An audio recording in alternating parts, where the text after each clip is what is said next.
So I'm going to move on to any final comments or anything. If you feel compelled to continue responding or to answering or adding anything to any of the previous conversations. If you have something that you absolutely want to mention that hasn't been brought up, then you have the floor on this one. So I'm going to go around to each one of you. Teresa, did you have any final words? Yeah. Well, I think it's really worth to invest in a proper reading, in a foundational reading. Mm-hmm.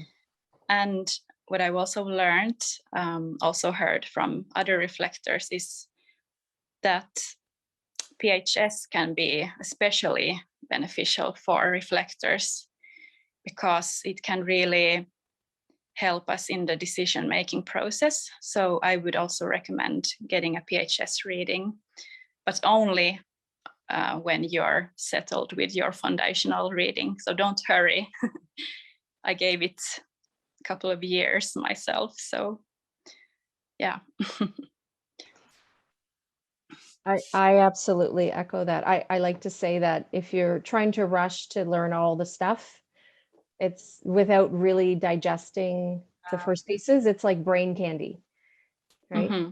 It's fun and it's interesting, but it's difficult for that to really sink in until, like you said, you've been able to embrace and really get a grasp on the foundational material and information.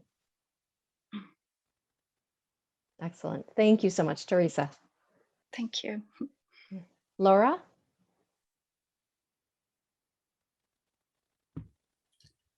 I think I want to actually end with asking Teresa a question, if that's all right. Yeah. So Teresa, your art, which I have been privileged to be following on social media, there's a real quality of kind of the elements. So although it's natural materials, it's like there's something very weathered about, and I feel that when I look at it, I feel there's something really communicated to me visually about what being a reflector is. But I don't know whether that's just me putting that on because I know you through this. But I have a feeling that seeing your art really does communicate in a very special way. But I don't know whether that's actually the truth. But so is it? Am I right? Well, thank you for that comment. And I have heard that from others too, actually. So you're not the only one. But yeah, I guess I'm connecting with the cosmos through my art. So I'm always trying to find the essence in the materials I work with. And yeah, I might also reflect on something which is happening in my environment, like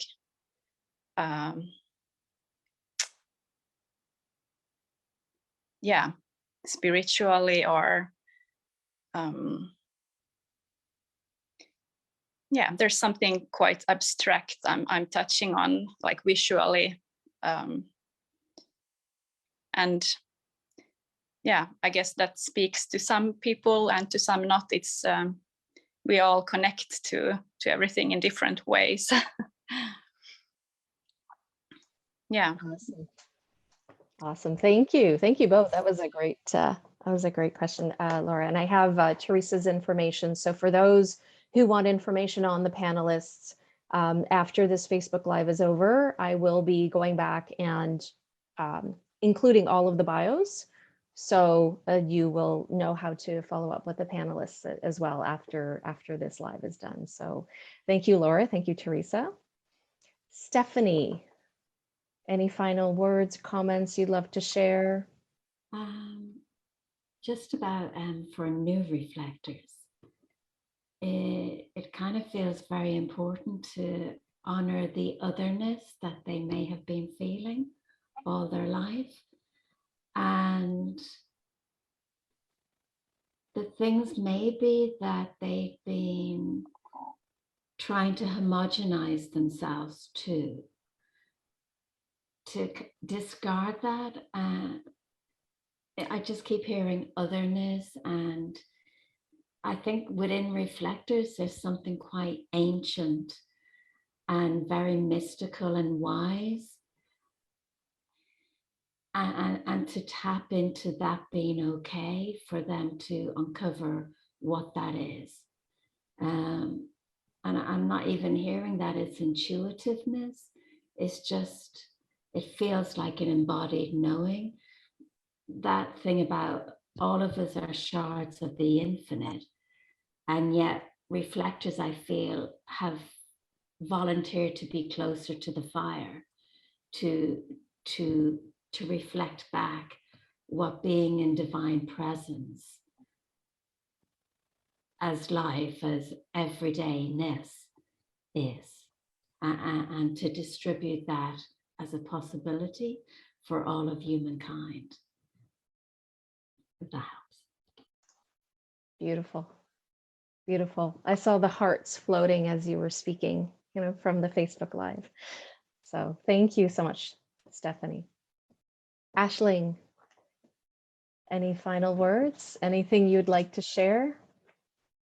Yeah, I think the kind of back to the entrepreneur thing and what everybody else has just been saying, I think we all do know who we are. We might not be aware of it, but there is a knowing, because, and the truth is something you recognize, not something somebody else has to tell you.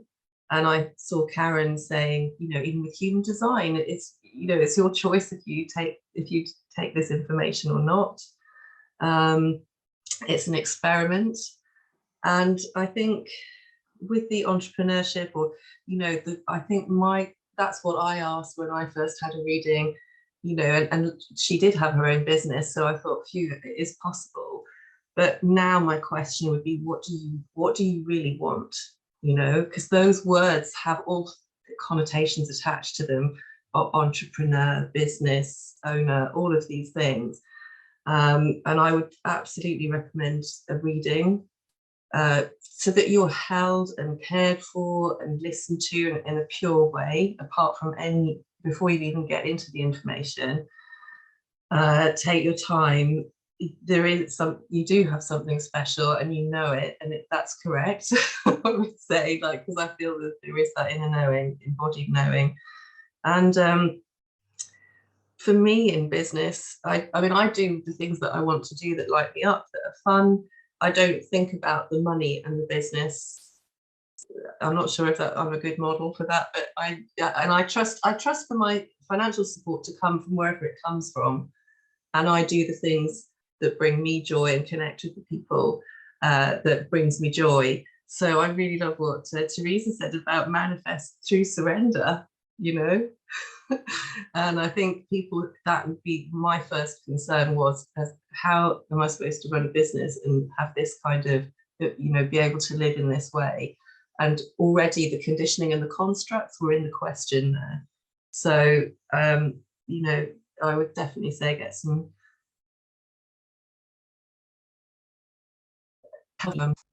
support from someone who's going to really listen to you. And the other thing is to speak to trusted people and hear yourself speak over that period of time. And it's a huge gift, and there's a lot of magic, more than you could ever imagine if you have been quite conditioned. So, and people can connect with us if they want to find out more. Absolutely, that was beautiful. You froze for like a second, and I'm like, oh, no, she's sharing wisdom. Don't do that. Come back. And yes, and then you popped in just before I was able to jump in and say anything. So that's just a little cosmic joke to teach people about waiting. Beautiful. Love it. Love it. Okay, ladies, my dear reflectors, magical unicorns. I don't know how you feel about being called that way, but I know I I think of it with love and absolute magic. So actually, I would love to know, because I know I'm not the only one to say magical unicorns or refer to reflectors. How do you feel about that? Ashley, I'm just wondering if you jump in. Yeah, I mean, I do feel very magical, but I think everyone's magical and life is magical. So I like that word. I like that word being associated with it. I never really understood the unicorn that much. Good point. But it all just kind of, yeah, I mean, it sounds like it's a beautiful image. But yeah, definitely the magic. And I think, I mean, people call my work like ash magic. I need some ash magic. But it's not my magic. It's our magic as we connect. So I love that aspect. I don't know what other people think. Beautiful. Awesome. All right, ladies, thank you so much for partaking today. This was, this was so much fun. This was a total experiment because it's sort of, let's do the panel and see what happens. And thank you so much for sharing all of your wisdom today. There were quite a few, like I said, ahas.